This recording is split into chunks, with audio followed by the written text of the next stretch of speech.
Suara Sidoarjo. Sahabat, Airlangga Forum edisi ke-15 yang digelar Jumat 29 Januari 2021 mengambil tema Peneguhan Rumpun Melayu. Podcast yang diadakan oleh Sekolah Pasca Sarjana Universitas Airlangga hadirkan narasumber diantaranya Profesor Muhammad Azizuddin, dosen di Pusat Pengajian Antarbangsa Universiti Utara Malaysia, Dr. Suyatno Ladiki, orang Indonesia yang berkarir di Universitas Zainal Abidin Malaysia, Profesor Badri Munir Sukoco, Direktur Sekolah Pasca Sarjana UNER, dan host oleh Profesor Suparto Wijoyo, Wakil Direktur 3 Sekolah Pasca Sarjana UNER. Profesor Badri Munir Sukoco menyampaikan, Asia akan menjadi pemain dominan dalam perekonomian dunia. Profesor Badri menambahkan harapannya dengan meneguhkan rumpun Melayu ini bisa sekuat dan seproduktif dengan bangsa lain, di antaranya China, Jepang, dan Korea. Alhamdulillah pada sore hari ini kita telah memasuki seri ke-15 dari Airlangga Forum bersama dengan teman-teman dari Universitas di Malaysia dengan topik peneguhan rumpun Melayu. Latar belakang topik ini sebenarnya terkait dengan proyeksi dari McKinsey maupun PricewaterhouseCoopers bahwa Asia nantinya akan menjadi pemain yang dominan di perekonomian dunia. Juga sesuai dengan buku yang ditulis oleh Parakhana dengan judul The Future is ASEAN.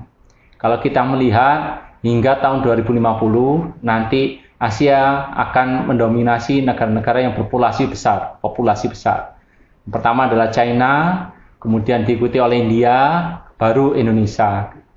Pada tahun 2100 India akan menjadi negara yang berpopulasi terbesar, diikuti oleh China, baru Indonesia, diikuti oleh beberapa negara Afrika.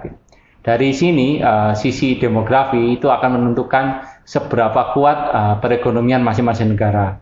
Kalau kita lihat, China mulai tahun 2030 diproyeksikan akan menjadi perekonomian yang terbesar di dunia. Baru Amerika, diikuti oleh India, kemudian oleh Indonesia.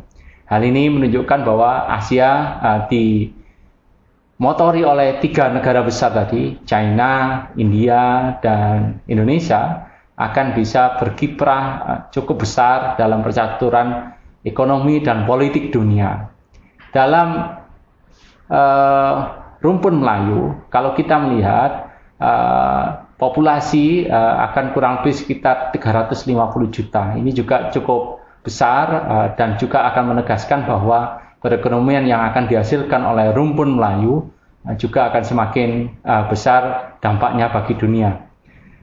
Pembahasan pada sore ini tidak hanya terkait dengan ekonomi, tapi juga masalah identitas bagi rumpun Melayu, bagaimana bisa berkontribusi pada perekonomian dunia dan juga perpolitikan dunia. Kita berharap bisa berkontribusi lebih sebagaimana yang dilakukan oleh teman-teman dari Jepang, dari China, maupun dari Korea yang selama ini sudah cukup mendominasi percaturan budaya dunia dengan produk-produk budaya yang mereka miliki, baik melalui film, musik, pakaian, dan teknologi tentunya. Harapannya dengan meneguhkan rumpun Melayu ini, kita bisa bekerjasama dan saling meneguhkan bahwa identitas rumpun Melayu bisa juga sekuat dan seproduktif teman-teman kita yang ada di China maupun di Jepang maupun di Korea.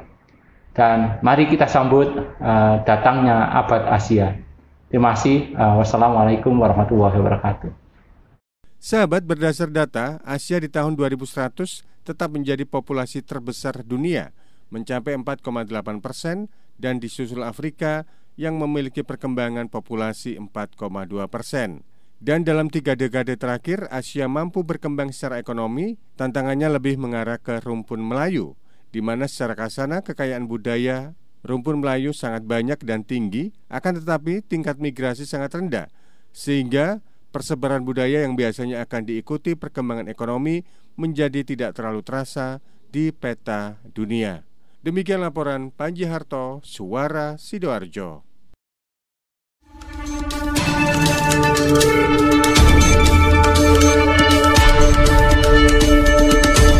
Catatan Reporter Suara Sidoarjo.